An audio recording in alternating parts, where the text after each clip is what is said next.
Before we had DLC in Pokemon games, it was very common for Pokemon to take one of their older games, add some changes, and then re-release it for the same price. But now that we have the magic of the internet, Pokemon no longer needs to do this. And honestly, it's kind of disappointing. There was something so special about talking to your friends and telling them you had the legendary third version of whatever generation was out at the time. It was almost like a status symbol to say you had Pokémon Emerald when your friends were stuck playing Ruby and Sapphire. Guys, I finally got Pokémon Emerald. Oh, cool.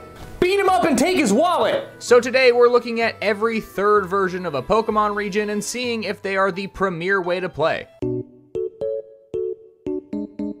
The first generation of Pokemon is the only region that has a third version, a direct sequel, remakes of the direct sequel, and remakes of the third version. It seems like someone's playing favorites. But today we're talking about Pokémon Yellow, the third version of Pokémon Red and Blue, which were the best-selling Pokémon games of all time. During the 90s, Pokémon took the world by absolute storm. There's a reason it's the highest-grossing media franchise of all time, and it all started in the 90s when every child across the land saw Pikachu and went, "Mother, please purchase me this electric rodent. It would make me very happy." But it wasn't just the video games that were taking over the world, there was also the cards, the toys, and of course, the TV show. The Pokemon anime had a vice grip on children across the world. Waking up on a Saturday morning to grab a bowl of cereal and watch Ash's adventure was something that millions of children across the world did. And the Pokemon Company quickly realized if they took their fan-favorite video game, added some elements from the anime, and mixed it together, then they would have a money-printing machine. And so they made Pokémon Yellow. They already had most of the work done with Pokemon Red, Blue, and Green already taking place in the Kanto region. But there are a lot of changes between the original games and Pokemon Yellow that make this the premier way to play. Most of the Pokemon sprites got updated in this version to actually resemble what they look like in the modern day. Some Pokemon like Wigglytuff no longer look like they're about to get robbed, and Golbat doesn't look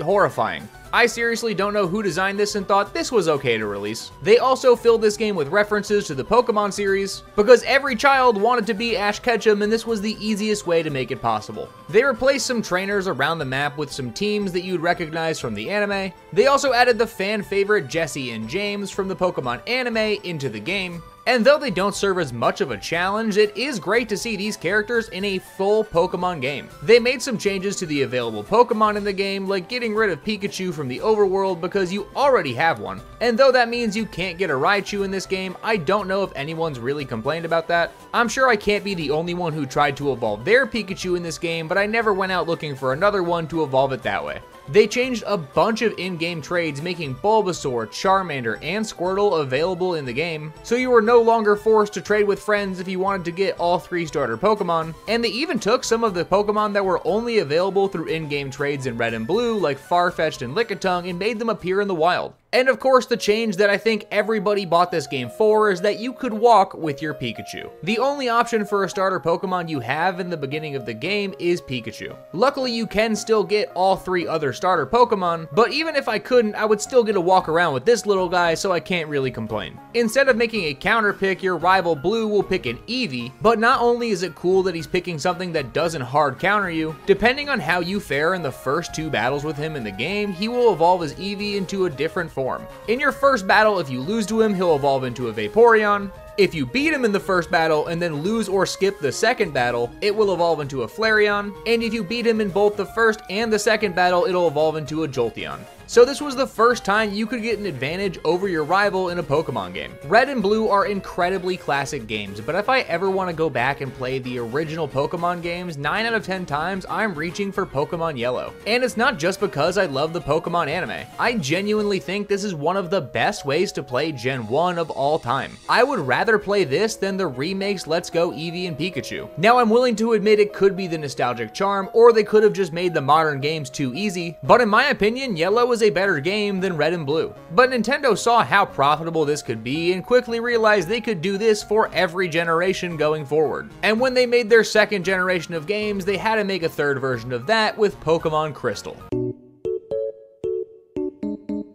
I am willing to admit that I am a certified Gen 2 fan even after everything I read about Typhlosion. Is this 50 Shades of Crystal? Gold and Silver are great games, but this is another instance where if I'm going to pick one of the three, it's going to be Crystal 9 out of 10 times. Unlike Gold and Silver, you could now play as a female character for the first time in a Pokemon game, and honestly, it just makes sense. If you're playing as a nameless, voiceless protagonist and it's a purely aesthetic choice, why not have a female option? And this has been the case in every Pokemon game since, and I'm honestly really glad. Beyond that, there were some changes to Pokemon sprites, where when you enter a battle, the Pokemon will now do a little animation, and this has been in most Pokemon games since. And it's another quality of life detail that just makes me think, why is it looking at me like that? There were some more visual changes, like now when you enter a location, it will tell you on the screen the name of the location you entered, and even though I can barely read, it's a nice touch. But unlike Pokemon Yellow, they didn't try and make this like the anime, and they more made it an enhanced version of the story, which going forward has been the standard for every deluxe version. Gold and Silver had a really good story as it is, but they just took it up another notch.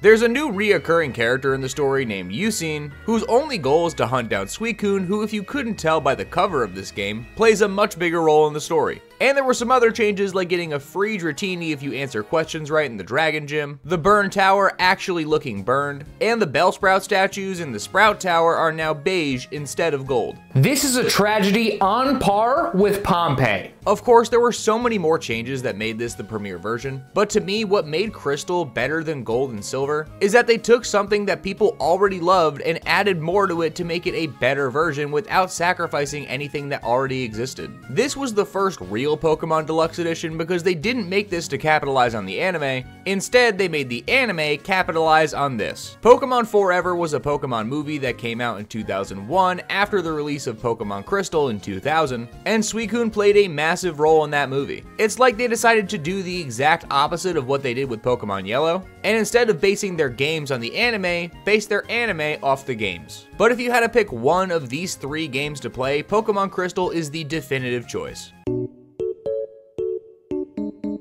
Gen 3 was an incredible upgrade for the Pokemon franchise. Just look at it, everything in the game is in full color and looks absolutely gorgeous. I can't stop looking. Beyond the visual upgrades, Ruby and Sapphire had a bunch of changes to the Pokemon formula, but I can't think of a single person who would say that Ruby and Sapphire are better than Emerald. Story-wise, the original Ruby and Sapphire are fine, where depending on what version you get, you deal with one of the enemy organizations, either Team Aqua or Team Magma, but in Pokemon Emerald, you have to deal with both of them. And sure, this does slow down the story a little bit, but it also gives some much better context to what's actually going on between these two organizations. And getting to see how they interact and compete with each other, to me, makes this the best story in this generation. With Team Aqua and Team Magma beefing more in this game, there was an added focus on Groudon, Kyogre, and especially Rayquaza, because unlike in Ruby and Sapphire, where he sits on top of a tower waiting for you to battle him, this time he sits on top of the same tower waiting for you to battle him, but before you can, he flies off to yell at Groudon and Kyogre for being annoying.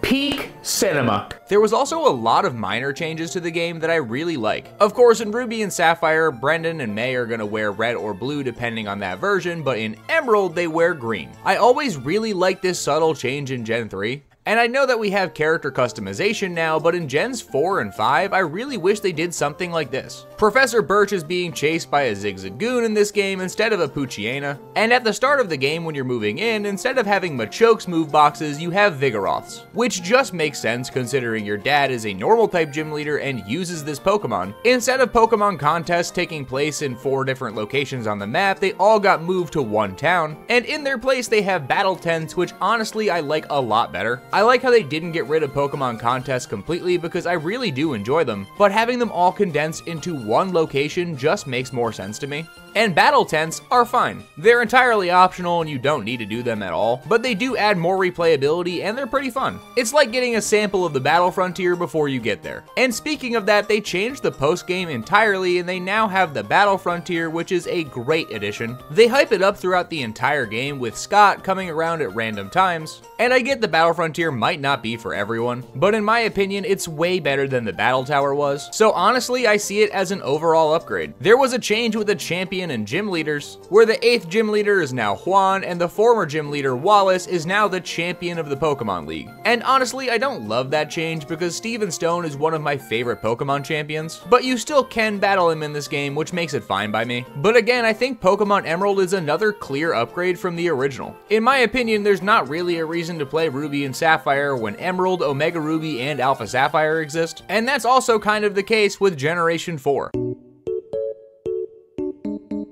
Generation 4 has been going through a bit of a rough phase. I think overall it has the lowest consistent quality between all of its games. That's not to say that all of them are bad, just most of them. Diamond and Pearl are extremely flawed games, though they have an incredible story in a great region. Playing them makes me feel like I'm going to get dementia at any moment. But luckily they were saved by Pokemon Platinum. The first and most notable change to me is that the game plays a little bit faster. It's still very slow. That doesn't mean they made the game fast. In fact, it's still slower than all of Generation 1, 2, and 3. And the game still plays at 30 frames per second, but compared to Diamond and Pearl, any improvement is a good improvement. They upgraded a lot of the wireless features in this game that didn't really work in Diamond and Pearl, but none of that really matters anymore because it's been 10 years since any of these features worked. They changed the Pokemon gyms in this game to only have Pokemon from that gym type, which only makes sense, because for some reason in Diamond and Pearl, they thought it made sense to give Volkner, the electric gym leader, a Octillery. They also made most of the trainers in this game have their Pokemon be a little bit stronger,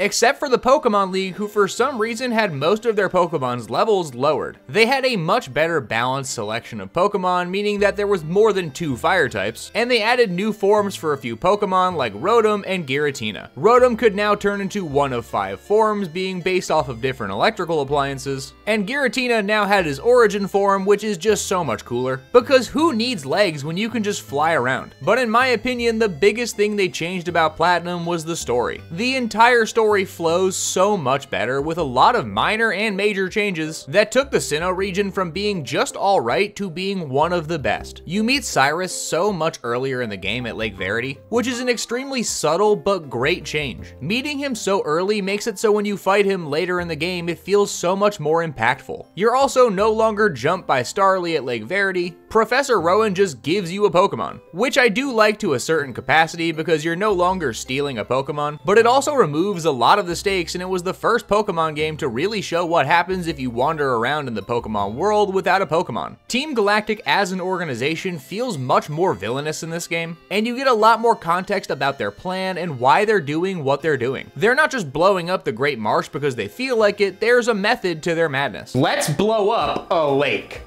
Okay, good idea, but why? You know, I didn't make it that far yet, but we get to blow up a lake. There's the entire climactic event that leads up to going into the Distortion World, which is not only a cool area to explore, it also makes the entire game and the Pokemon universe feel much more dark and connected, which is something that's been missing in the modern games. And in the post-game, there were a couple changes to give more content and challenge, like raising the Elite Four's levels to a reasonable challenge, and being able to re-battle all of the gym leaders from the region. They added a battle frontier, which wasn't as good as Emerald's, but was still really fun, and overall made the post-game a little more challenging. And they also changed the Sinnoh region itself, with the entire region having more of a winter theme to it, with Lucas, Dawn, and Barry all having outfits that actually look like they're dressed for the weather. But in my opinion, I think Pokemon Platinum is the best third version of a Pokemon game we've ever gotten. It had the most substantial changes that took a region from being good and made it one of the best. But this was the last real third version, with Pokemon Black and White getting a direct sequel that takes place 2 years after the events of that game, Pokemon X and Y getting literally nothing. Aw, come on! But then, seemingly out of nowhere with Pokemon Sun and Moon, we ended up getting essentially a third version, but as a split release. Now, it's debatable whether this is considered a third version or a different thing in and of itself. It can't really be labeled as a third version considering it's 2 separate games, but it's more of a definitive edition than anything, which is essentially the same thing. Pokemon Sun and Moon came out during Pokemon's 20th anniversary, which is likely why we didn't get a Pokemon Z, and that is something I will never forgive the Pokemon Company for. It had pretty much the same story as Sun and Moon, with a lot of interactions just being minorly changed, except for the main main climactic part of the story, which is almost entirely different. They added arguably the most challenging Pokemon fight in the entire series with Ultra Necrozma, which was the main change to the game because most of the early game flows pretty much the same as it did in Sun and Moon. As far as Pokemon go, they added 101 additional Pokemon to the Alola Pokedex, which gives you so many more choices for how to build your team, and they even added brand new Pokemon mid-generation for the first time. They added new Ultra Beasts that weren't available in Sun and Moon, which I really do like because the more Pokemon the merrier, but it's weird they didn't have these Pokemon in the original game because the Ultras came out just about a year later. But my favorite change to the Ultra versions is that the post-game now had the Team Rainbow Rocket story, where you gotta fight a bunch of fan-favorite villains from Pokemon history, and honestly, I think it was a great choice. Sun and Moon's post-game was just kinda fine, but this was actually something that I wanted to play. But unlike a lot of the other definitive editions, Pokemon Sun and Moon did things that were better than Ultra Sun and Ultra Moon, and mainly it was how they handled the characters. The story doesn't focus on Lily and Lusamine as much as the originals, and honestly, I think that's disappointing. In the main climax of Sun and Moon, there was a terrifyingly creepy part of the game where Lusamine and Nihilego fuse and create this ungodly abomination, and that doesn't happen in the Ultra games. It really destroyed their entire story arc, making them feel more like minor characters as opposed to what they were in the original games where they were mostly the main focus. As far as gameplay goes, Ultra Sun and Ultra Moon are superior in pretty much every way, but story-wise, I think the original Sun and Moon are just a better game overall. But after Generation 7 with Ultra Sun and Ultra Moon, the Pokemon Company switched to making DLC, and since these games, we haven't gotten a single definitive edition Pokemon game, and honestly, it's something I miss. If it's done right, DLC can replace a third version entirely, offering new stories, new characters, and new places to explore that were not previously accessible in the main game. However, with the Pokemon games that have gotten DLC so far, it feels like they've used it more to substitute a post-game than what they should be doing, which is to make it in place of a third version. Yes, they give you new places to explore and new characters, but the problem with Sword, Shield, Scarlet, and Violet is that they don't have a post-game to begin with. I have faith that in the future, Pokemon DLCs will do a great job replacing a third version, but as of right now, I really do miss getting that third Pokemon game that made me say, wow, this is the same thing, but slightly better. But as always, thank you for watching. I hope that you and your family have an incredible rest of your day, and if you like anything that you saw here, please consider subscribing.